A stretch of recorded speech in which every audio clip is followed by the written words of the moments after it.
Crawlers episode 3।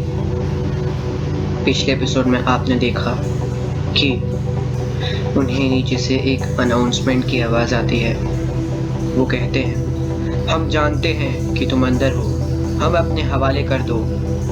अब आगे। तो अब अनाउंसमेंट सुनकर जॉन बालकनी से नीचे देखता है और देखता है कि नीचे एक जीप खड़ी थी और उसमें कुछ आर्म्ड लोग थे। उनमें से एक आदमी उन्हें बोलता है, चुपचाप हमें अपने हवाले कर दो। मैं जानता हूँ कि तुम्हारे साथ और भी लोग हैं। अगर तुम मेरे 10 गिनने तक नीचे नहीं आए तो हम अंदर आ जाएंगे।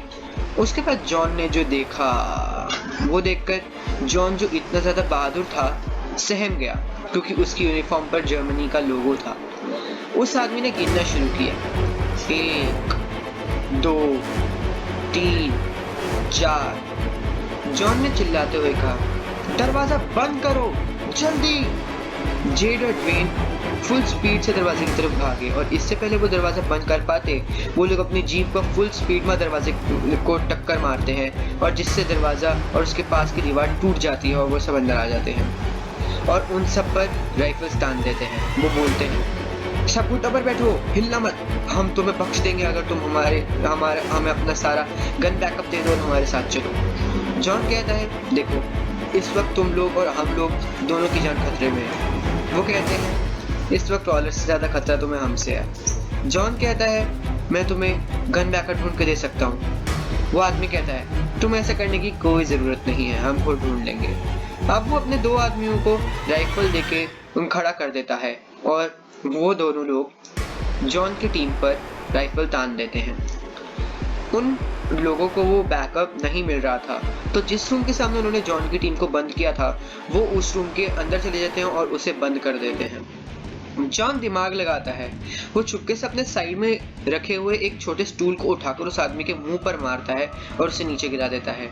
वो उसकी राइफल उठाता है और दूसरे आदमी को उससे शूट कर देता है।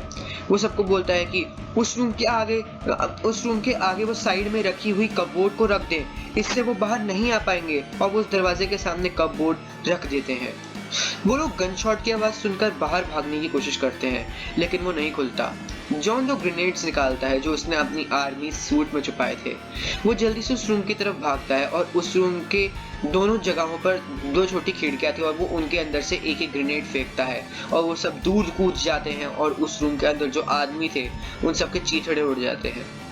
वो आदमी जिसे जॉन ने स्टूल से हिट किया था वो अब भी जिंदा था और वो अपने आप को एक छोटे से रूम में पाता है।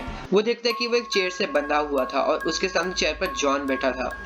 वो उसे कहता है, देखो अब तुम यहाँ से भाग नहीं सकते और कोशिश करोगे तो बाहर नहीं, सीधा ऊपर जाओगे।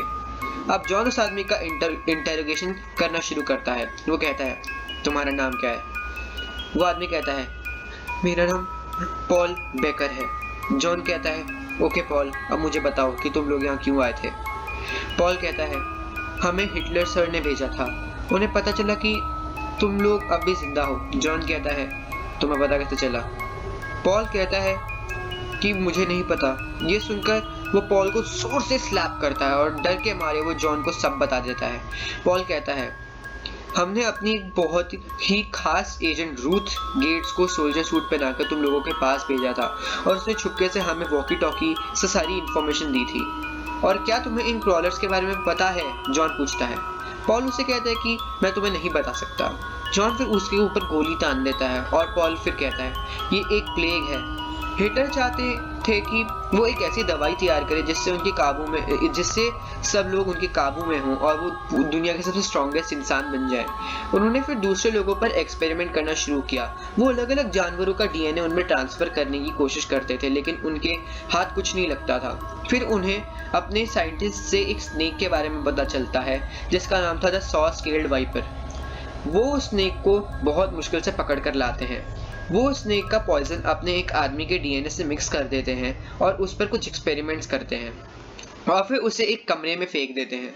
थोड़ी देर के बाद जैसे ही वो उसे बाहर से देखते हैं तो वो देखते हैं कि उसकी बॉडी पर स्नेक जैसे मार्क्स थे। वो क्रॉल कर रहा था, पर जैसे ही वो हम लोगों को देखता है तो उसमें जान आ जाती है और वो हम पर झपट पड़ता है। हम उसे जहां भी मार रहे थे वो मर ही नहीं रहा था, लेकिन जैसे ही हमने उसकी कमर पर मारा तो वो मर गया। हिटलर फिर अपने ऊपर स्नेक एक्सपेरिमेंट करवाता है और उनका डीएनए सारा और हिटलर का डीएनए सारे क्रॉलर्स के अंदर है, इसलिए जब तक तुम उन्हें नहीं मारोगे तब तक ये क्रॉलर्स भी खत्म नहीं होंगे। हिटलर को तुम लोगों के बारे में पता चल चुका है, वो कल तक यहाँ आकर तुम्हें ले जाएंगे। बात खत्म होती ही एकदम से जॉन को अपने पीछे से रूथ की आवाज आती है।